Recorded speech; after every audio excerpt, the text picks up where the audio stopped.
আসসালামু আলাইকুম। আমি ডাক্তার OZN Dastagir, senior consultant, spine orthopaedic ও ট্রমা সার্জন। প্রতিদিন বিকেল 6টা থেকে রাত 10টা পর্যন্ত পপুলার ধানমন্ডি শাখায় শনি থেকে বৃহস্পতিবার জন্য আপনাদের সেবায় নিয়োজিত আছে। আজকে আমি কথা বলবো আমাদের শরীরে মহান আল্লাহ তাআলা যে জয়েন্টগুলো তৈরি করেছেন, সে জয়েন্টগুলো কিংবা আমাদের চলাচলে আমরা কিভাবে ভালো থাকতে পারি, জয়েন্টের রোগ থেকে রক্ষা পেতে পারি, সে ব্যাপারে কিছু কথা বলবো। আমাদের শরীরে যে বিভিন্ন জয়েন্ট রয়েছে, যেমন অরুসন্ধির জয়েন্ট বা হিপ জয়েন্ট এবং নি জয়েন্ট এবং আরও যে শোল্ডার জয়েন্ট বা কাঁধের সন্ধি এবং অ্যাঙ্কেল জয়েন্ট এবং এলবো জয়েন্ট এবং রিস্ট জয়েন্ট, এই সমস্ত প্রত্যেকটি জয়েন্ট কিংবা সন্ধি এগুলো আমাদেরকে চলাচলে সাহায্য করে। আমরা যদি কয়েকটি খুব গুরুত্বপূর্ণ জিনিস আমরা যদি মনে রাখি, তাহলে আমরা খুব সুন্দরভাবে জীবনযাপন করতে পারবো এবং বিভিন্ন ধরনের রোগ থেকে রক্ষা পেতে পারবো। 1 নম্বর হচ্ছে ওজন নিয়ন্ত্রণ করা।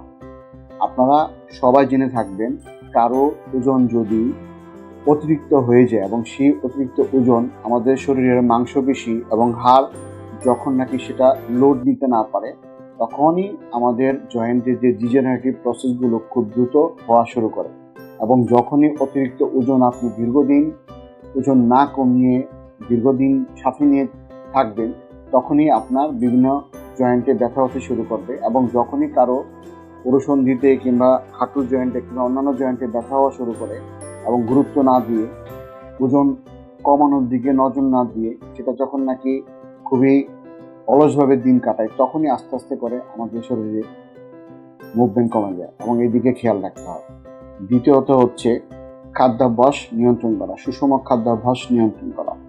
আমাদের পরামর্শ হচ্ছে যে আপনার ওজন এবং উচ্চতা এবং বয়স অনুযায়ী, পুষ্টিবিদের পরামর্শ অনুযায়ী কিংবা আপনার যতটুকু খাবার প্রয়োজন, যেমন যারা রেগুলার অফিসে যাতায়াত করেন, যাদের কোনো দৈনন্দিন কাজকর্ম করা হয় না, আমি সেই গ্রুপের প্রতি বিশেষভাবে দৃষ্টি আকর্ষণ করে বলছি, যারা সাধারণত আমাদের এই ভিডিওগুলো যারা দেখেন, যারা অফিসে নিয়মিত কাজ করেন, যারা সারাদিন ডেস্কে বসে কাজ করেন, যাদের সাধারণত কোনো ব্যায়াম করার সুযোগ হয় না, তাদের সাধারণত দৈনন্দিন 1200-1400 কিলোক্যালোরির বেশি প্রয়োজন হয় না। সুতরাং আপনার খাবারের চার্টটা এমনভাবে আপনি করবেন যাতে অতিরিক্ত খাবার যেন আপনার না হয় এবং খাবারের ভিতরে যেন কার্বোহাইড্রেটের পরিমাণটা কম, প্রোটিন এবং এইগুলো যেন খুব সুষম পরিমাণ থাকে, কোনোভাবে যেন দৈনন্দিন 1200 কিংবা 1400 কিলোক্যালোরির বেশি না হয়। সেদিক যদি আমরা খেয়াল করি, তাহলে আমাদের ওজন বাড়বে না এবং সুষম খাদ্যাভ্যাস না মানার কারণে আমাদের শরীর ভালো থাকবে।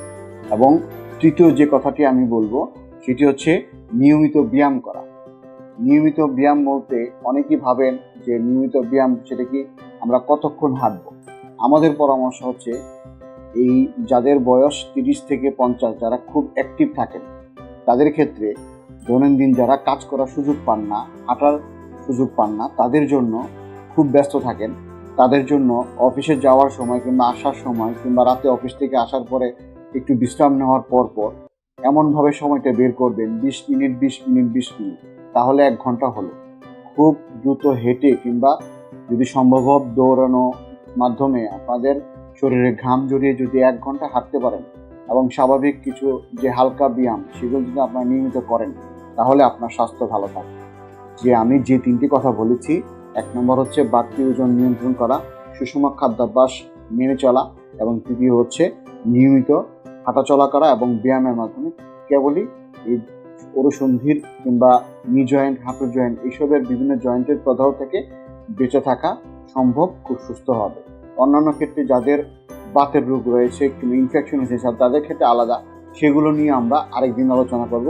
সেই পর্যন্ত ভালো থাকবেন। আসসালামু আলাইকুম।